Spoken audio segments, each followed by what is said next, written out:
आइए शुरुआत करते हैं आज की और बात करते हैं कौन सी ऐसी चीजें बहुत कंपलसरी है पढ़ना।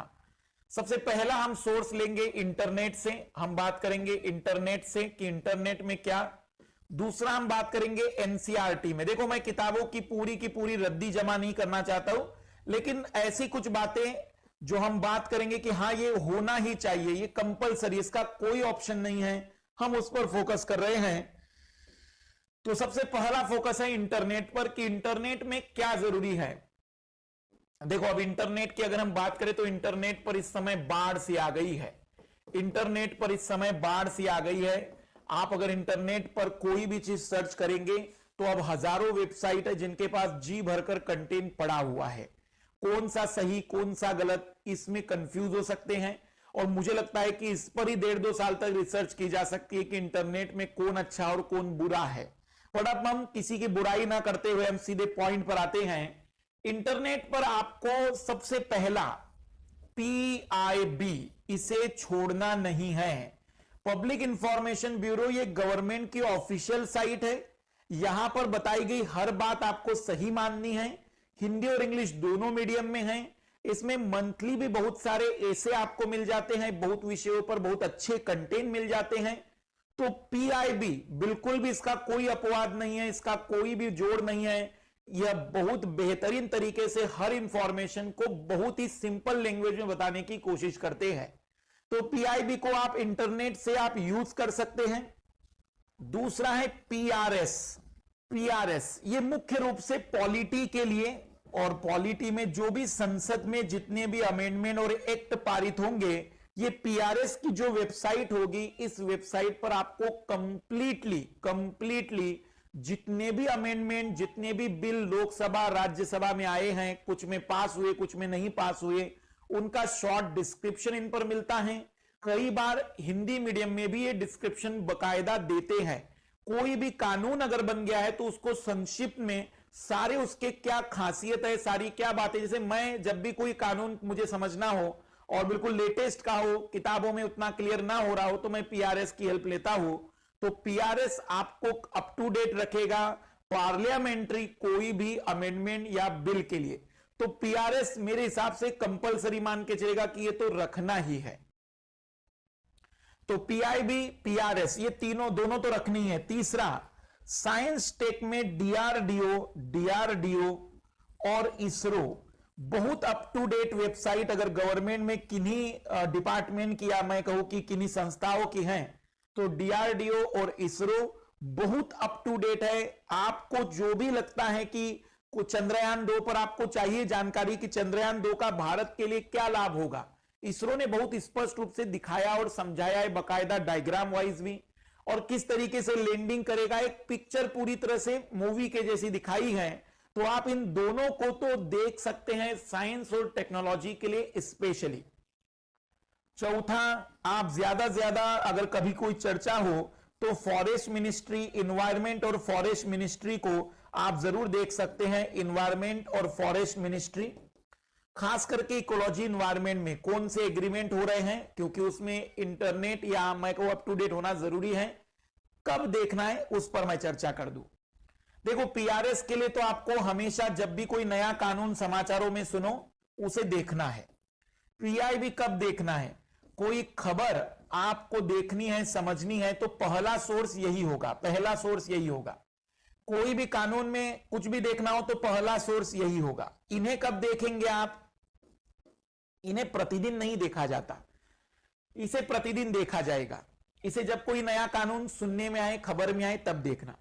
DRDO और इसरो को तब देखे जब कोई डिफेंस के मामले में कोई भी आपको चंद्रयान जैसी कोई घटना सुनाई दे, तो जरूर देखिए, क्योंकि उसमें सारी डिटेल आपको बढ़िया से मिल जाएगी।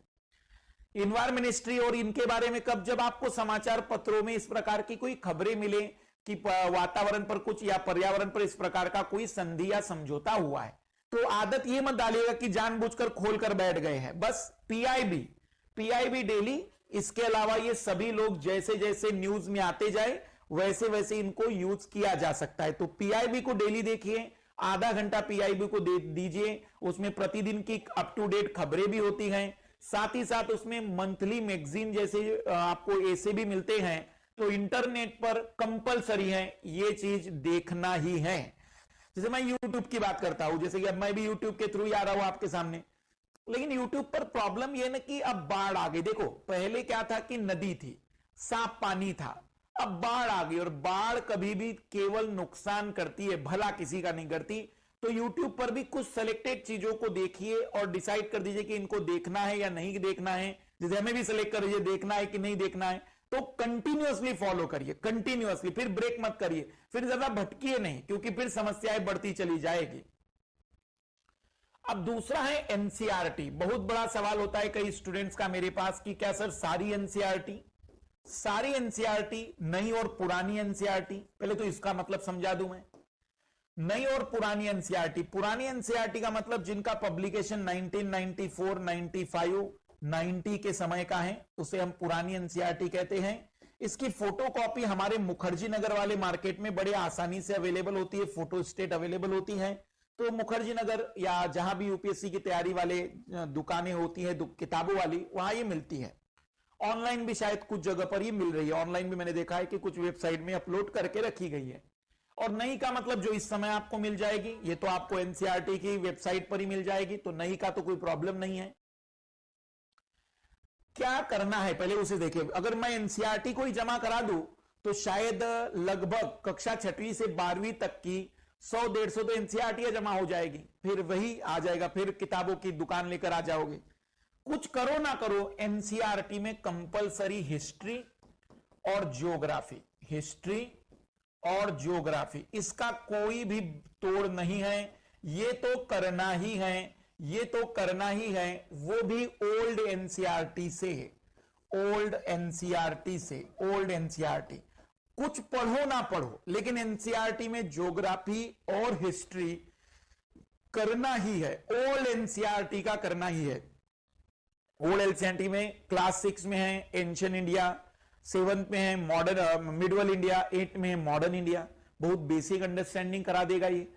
तो एनसीईआरटी में मैं ज्यादा कुछ नहीं कहूंगा, लेकिन एनसीईआरटी में हिस्ट्री और ज्योग्राफी का कोई भी विकल्प नहीं है, इसे तो इसमें से करना ही है।